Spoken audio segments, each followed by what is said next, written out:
नमस्कार, मैं हूं सुकृति रॉय और आप देख रहे हैं वन इंडिया हिंदी। चीन ने संयुक्त राष्ट्र सुरक्षा परिषद में चौथी बार भारत के मोस्ट वांटेड आतंकी मसूद अजहर को अपने वीटो पार के जरिए वैश्विक आतंकी घोषित करने की भारत की कोशिशों पर अड़ंगा लगा दिया है। उसकी इस हरकत से भारत में खासा रोष है कि चीन ने ढेर सारे सबूत दिए जाने के बावजूद मसूद को क्यों बचाया। चीन के इस फैसले के पीछे पाकिस्तान की दोस्ती नहीं बल्कि एक डर है जो उसे हमेशा सताता है।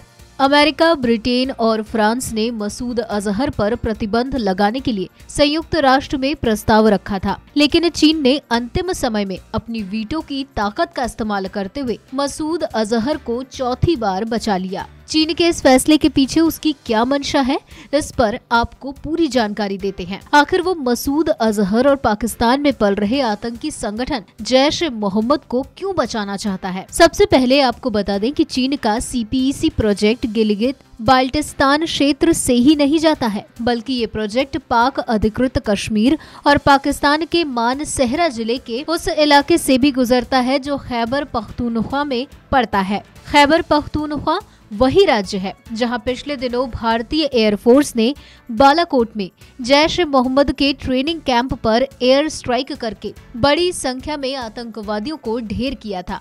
दरअसल चीन का ये CPEC प्रोजेक्ट खैबर पख्तूनख्वा के इस इलाके से होकर गुजरता है जहां बालाकोट में आतंकी कैंप मौजूद था। चीन को इस बात का डर सताता है कि अगर उसने मसूद अजहर पर वैश्विक आतंकी घोषित होने पर रोक नहीं लगाई तो कहीं जैश ए मोहम्मद के आतंकी उसके CPEC प्रोजेक्ट में काम कर रहे 12,000 से ज्यादा चीनी नागरिकों पर हमला न कर दे। इसी डर से शायद चीन मसूद अजहर पर बैन लगाने में भारत और दूसरे देशों की मदद नहीं कर रहा। वैसे भी चीन की फितरत रही है कि अपना काम जहां बनता है वो सिर्फ और सिर्फ वही काम करता है, और यही वजह है कि पाकिस्तान और पाक अधिकृत कश्मीर में चीन के प्रोजेक्ट जो पाकिस्तान में CPEC के जरिए जाते हैं उसको बचाने के लिए वो किसी भी हद तक यानी आतंक को भी मदद करने में जुटा हुआ है। खुफिया सूत्रों से मिली जानकारी के मुताबिक मानसेहरा समेत कई इलाकों में ढेरों आतंकी कैंप चलते हैं, जिसमें बालाकोट कैंप अब नष्ट हो चुका है।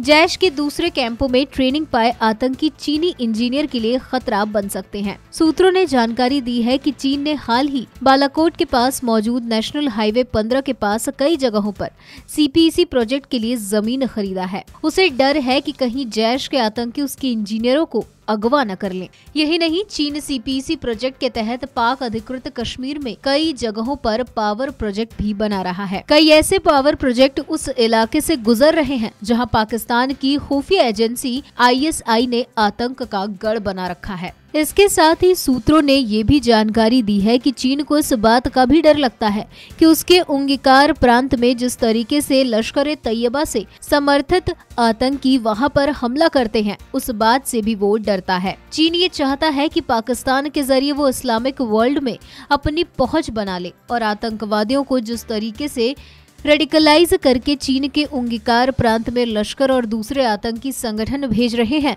उसको भी वो रोक सके। यही वजह है कि पाकिस्तान और उसकी खुफिया एजेंसी ISI और पाक सेना को किसी तरीके से नाखुश नहीं करना चाहता। सूत्रों की जानकारी के मुताबिक चीन के उंगिकार प्रांत में आतंक फैलाने के पीछे ईस्ट तुर्कमेनिस्तान इंडिपेंडेंस मूवमेंट यानी कि ETIM काम करता है, जिसको फंडिंग और लॉजिस्टिक सपोर्ट लश्कर की तरफ से ही दिया जाता है। लश्कर-ए-तैयबा पाकिस्तान का पहला पालतू आतंकी है और चीन पाकिस्तान के जरिए लश्कर तक पहुंचना चाहता है, जिससे वो अपने प्रांत में फैल रहे आतंकी घटना को बचा सके।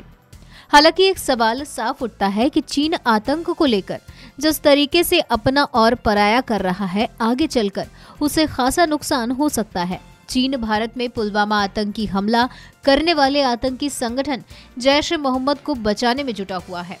वहीं वो अपने देश में फैल रहे आतंक को बचाने के लिए पाकिस्तान के अंदर घुस रहा है। चीन की ये दोहरी चाल उसे कभी न कभी बेनकाब कर देगी। फिलहाल इस वीडियो में इतना ही। ऐसी ही कई अन्य जानकारियों के लिए बने रहिए हमारे साथ।